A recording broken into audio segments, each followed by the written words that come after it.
Hello, I am Trisha, and my topic is 8.4, the metamorphic effects of power.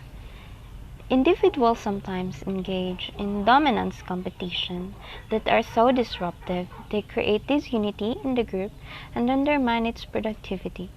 Groups too often fail to extend respect and deference to those who deserve it. Sometimes exploitative, self-serving individuals manage to secure substantial influence within the group, and when they do, the entire group suffers, or as in the case of the People's Temple, perishes. Sometimes the power process can disrupt rather than facilitate group functioning. 8.4a Changes in power holder. Probably for as long as humans have joined together in groups, they have puzzled over the nature of power and its influence on those who have it, those who lack it, and those who seek it. Although some celebrated the liberating effects of power, others spoke of its corruptive side effects. As Lord Acton warned, power tends to corrupt, and absolute power corrupts absolutely. Next is priming power. Power is, in part, a state of mind, a feeling of authority rather than authority per se. A sense of power also depends on situation.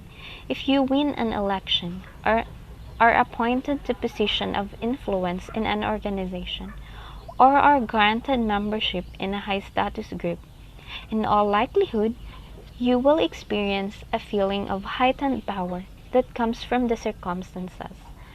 A sense of power can also be triggered in more subtle ways.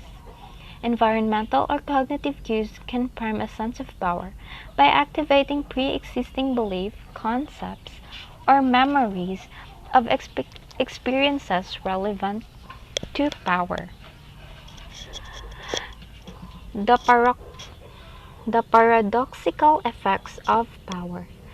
Social psychologist Taysher Kuntner and his colleagues synthesized previous analyses of both power and motivation, theorized that power, having power, using power, even thinking about power leads to psychological and interpersonal changes for both those who have power and those who do not.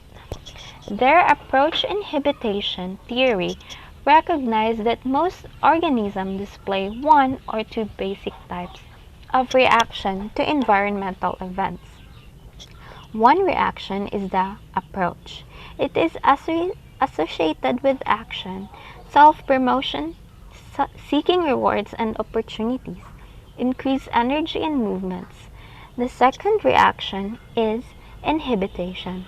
It is associated with reactions, self-protection, avoiding threats and danger, vigilance, loss of motivation, and an overall reduction in activity. Significantly, the approach inhibition model suggests that power increases approach tendencies, whereas reduction in power triggers inhibition. Power activates people. It causes them to experience increases in drive, motivation, and emotion, and often leads to positive consequences. The next is the power's positive effects. Power influences those who wield it. Individuals who are powerful, or the power holders, or at least feel powerful, act, feel, and think differently than individuals who feel they are powerless.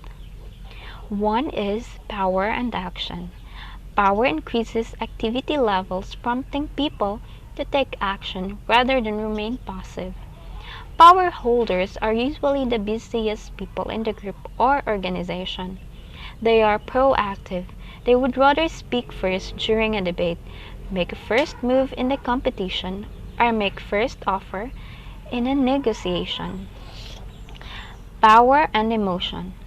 Powerful people tend to experience and express more positive emotion than those who are lower in power.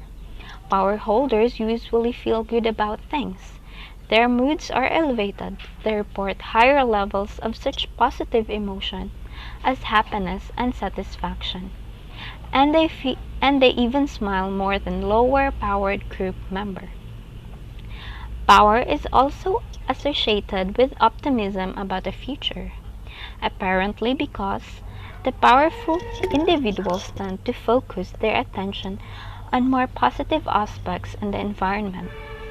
Powerful people seek rewards more actively than people without power who are motivated to avoid negative outcomes. Powerful individuals cope more effectively than stress because they are positively challenged than threatened by difficult circumstances.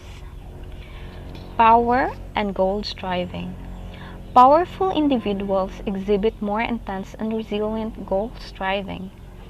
When working towards a goal that is elusive, they are able to maintain high levels of motivation, for power is associated with increased level of self-regulation. Power and cognitive functioning. Power facilitates ex- executive cognitive function by enhancing attentional focus, decision making, planning, and group selection. Power seems to sharpen mental acuity to a degree, helping to the powerful to selectively focus on important information and reducing their distractibility.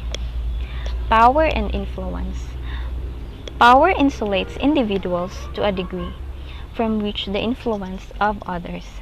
Powerful people are more likely to act on the basis of their own personal preferences.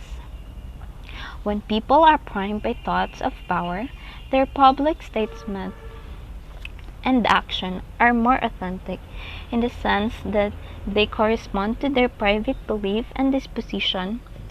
Powerful people feel freer to express their ideas and resist conformity pressures that influence less powerful people. Next is power's negative effect. These consequences of power in terms of action orientation, emotion, and judgmental tendencies can also be liabilities. One is power of risk taking. Powerful people are proactive, but in some cases their actions are risky, inappropriate, or unethical. Some individuals, driven by their need of power, overstep the boundaries of their authority or engage in inappropriate action. Power and emotion. Powerful people may be happier, but they often generate negative emotional reaction in their subordinates, particularly when there is disagreement and conflict in the group. Power and empathy. Powerful people often misjudge, misunderstand, and even derogate their subordinates. Power holders can be discerning judge of those who work for them, but often only when their personal success depends on recognition the strengths and weaknesses of subordinates. Power tends to weaken social attentiveness, with the result that powerful people have more difficult time understanding other people's point of view.